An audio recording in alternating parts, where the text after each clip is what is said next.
Kindly subscribe to our YouTube channel, see how to. Click on the subscribe button below and also click on the bell beside this. This will notify you once we drop a new video. Thank you. Together, as we appreciate, we call them Big Abbas those days. Put your hands together and appreciate Big Abbas. How to Big Abbas. Hello,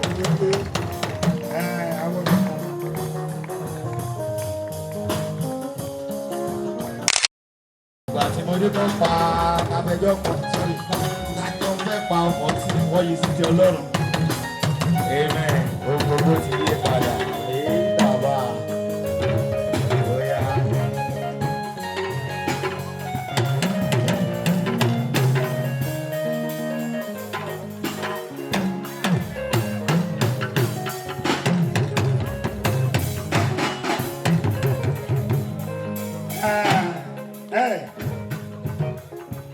Bàbá wa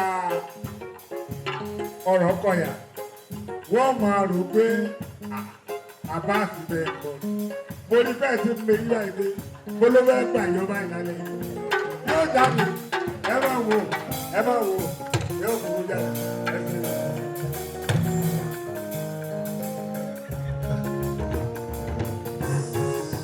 Easy.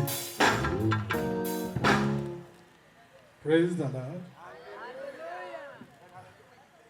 Ìwọ tó mọ̀ pé inú ẹ dùn dáadáa lónìí sí hallelujah ńlá kan. Ọmọ ìgbàlà tó mọ̀ wípé òun máa rí ire ní alẹ́ ní lówùúrọ̀ tòní títí ọjọ́ ayé òun sí hallelujah ńlá kan. Á dára fún mi o. Wọ́n ní ká wá kọrin. Ọ̀fọ̀ ni mi fẹ́ pè ọ̀fọ̀. Ma ní èmi ní gúdùgùdù bàbá kí ọ̀sẹ́ ní gọ́ngọ́ jọ́bẹ̀ ó gun church. Sorry, church la wà. Ṣé lórí tí mo rò pé bóyá mo fẹ́ kọ́ èmi ò mọ̀ ẹ̀yin lẹ mọ̀. Àwọn akọ́ra wa lóní tá a fẹ́ jọkọ yìí.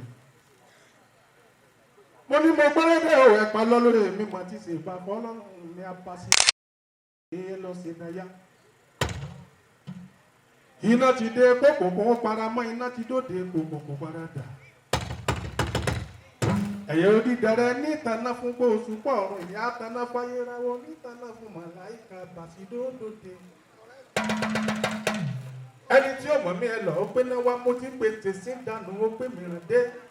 Kene ń gbajúgbajà akọ́mọládé ní bàṣídódòde yẹ sáà. Ẹ̀yà sinmi ariwo ọjà ní.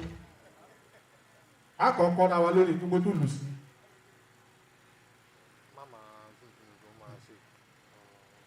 Tí n bá ti ń pẹ́ mọ́ ọkọ́ tẹ̀lé bí àjọ kọ́pọ̀ ní o. Kí ni ìbẹ̀rẹ̀ orin náà mọ́? Ẹ má bínú ẹ̀dá pa àṣírí àṣà yìí dáadáa.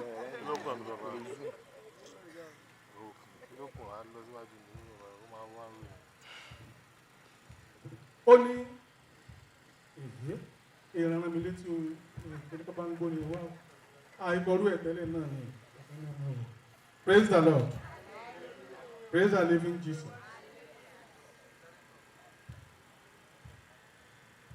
Ó ní ọ̀pọ̀ ló Jésù jẹyìn wọ́n tó mú ti sí. Síbẹ̀síbẹ̀ ẹ̀jẹ̀ tó ni wọ́n pariwo. Mo ti rántí ẹ̀wí tẹ̀lé pé Ọlọ́run mi mo wá dúpẹ́ oore rẹ̀ ẹ̀yẹn sọ bẹ́ẹ̀ mọ́dúlù. Ọlọ́run mi mo wá dúpẹ́ oore rẹ̀. Good of you. Ẹ sọ pé mo mú mi ó bá mi lára mu kí n gbọ́. Ó bá mi lára mu. Mo mọ̀gì ó ṣe déédé ara mi o kí n gbọ́. Mo mọ̀gì ó ṣe déédé ara mi o. Àwọn kan Jésù jẹ̀yìn wọ́n tún mú tì sí. Àwọn kan Jésù jẹ̀yìn wọ́n tún mú tì sí. Síbẹ̀síbẹ̀ ẹ̀jẹ̀ ò tó ni wọ́n ń pariwo. Ọlọ́run mi ni wọ́n pariwo. Ọlọ́run mi mo wá dúpẹ́ oore rẹ̀. Ọlọ́run mi mo wá dúpẹ́ oore rẹ̀. Ó pé mẹ́ta là tẹ́wọ́ bàbá. Bọ́mọ̀lẹ̀ lálejò bó mọ́jọ́ tara oko. Ẹ̀pẹ́ Ọlọ́run mi, mo wá dúpẹ́ òní rẹ̀. Tẹ̀lé mi mo bá yín dúpẹ́ lálẹ́ òní.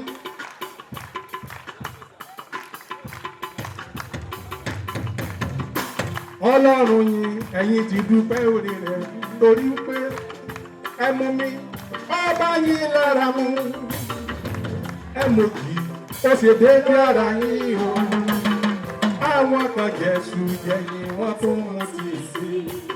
Síbẹ̀síbẹ̀ ẹ̀jẹ̀ tó ni wọ́n ń pariwo.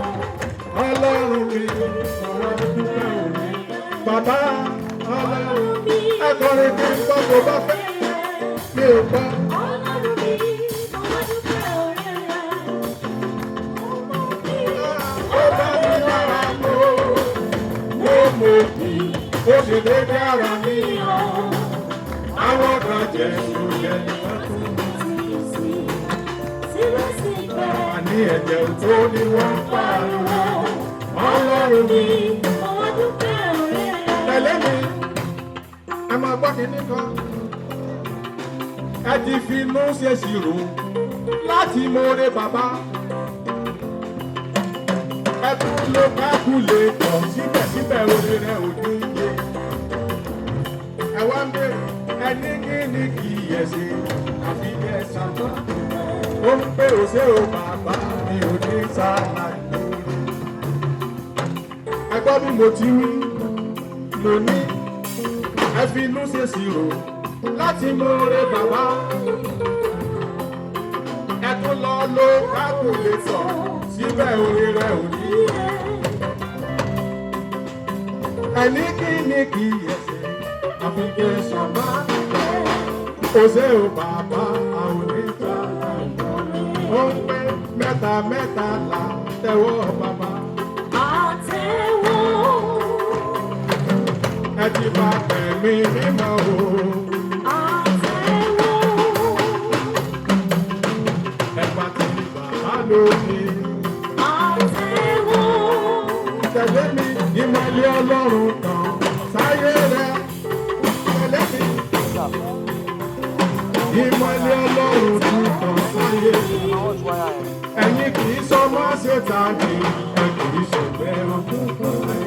Ìmọ̀lẹ́ Ọlọ́run kan sáyé mi. Ìrọ̀ǹgbà ìmọ̀lẹ́ Ọlọ́run kan sáyé mi. Ìmọ̀lẹ́ Ọlọ́run kan sáyé mi. Ẹ̀yin kì í sọ má ṣe tàbí ẹ kì í ṣẹ̀gbẹ́ òkùnkùn. Ìmọ̀lẹ́ Ọlọ́run kan sáyé mi. Orin wọn lọ́kọ̀ọ́. Orin wo lẹ́ọ̀kọ́ nígbà tí ẹ bá rí Jésù? Hallelujah. Yíṣu mi kí lèmi tí bá fẹ́ kọrin pànìbọ̀ ní pànìbọ̀ fá. Alágbogbo lébu abẹ ìyàrógé lémọ̀gélé mọ́. Pànìbọ̀ ní pànìbọ̀ fá ní alágbogbo lébu abẹ. Sọ́rí tòun gbogbo àgbé mo fẹ́ máa kọ́kọ́ ní ọ̀rọ̀ kọ̀ọ̀kan náà wá. Orin wo lẹ́ọ̀kọ́? Oríwo lẹ́ọ̀kọ́, oríwo lẹ́ọ̀kọ́ nígbà tí ẹ bá rí bàbá.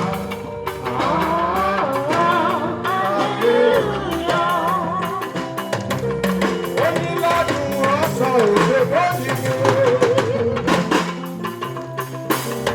Onílàdùn ọ̀sán ṣe bọ́ọ̀lì mi. Bàbá wọn kò ní sáyé wa kó mọ̀ màkóró. Onílàdùn ọ̀sán òde.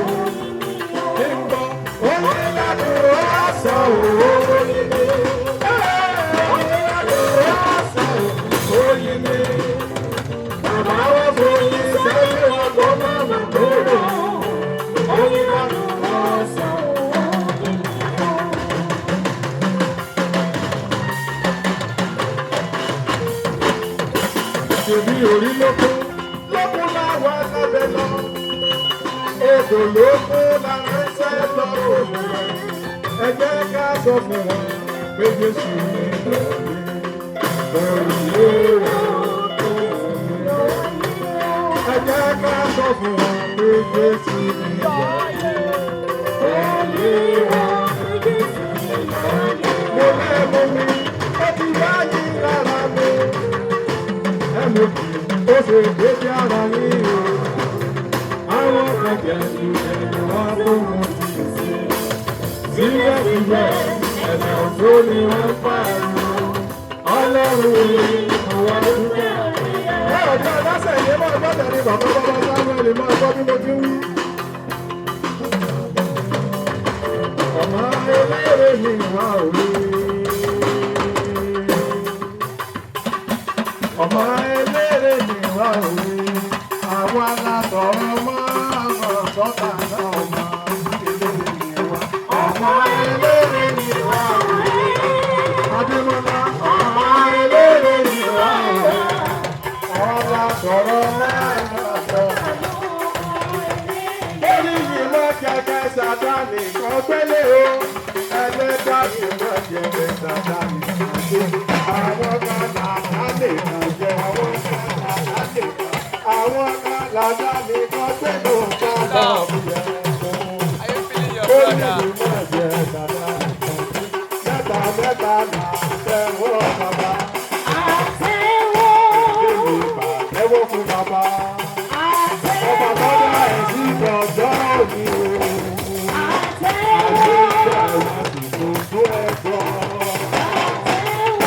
Mẹ́ta là tẹ̀wọ́ bàbá. Mẹ́ta là tẹ̀wọ́ bàbá. Thank you everybody, God bless you. Thank you.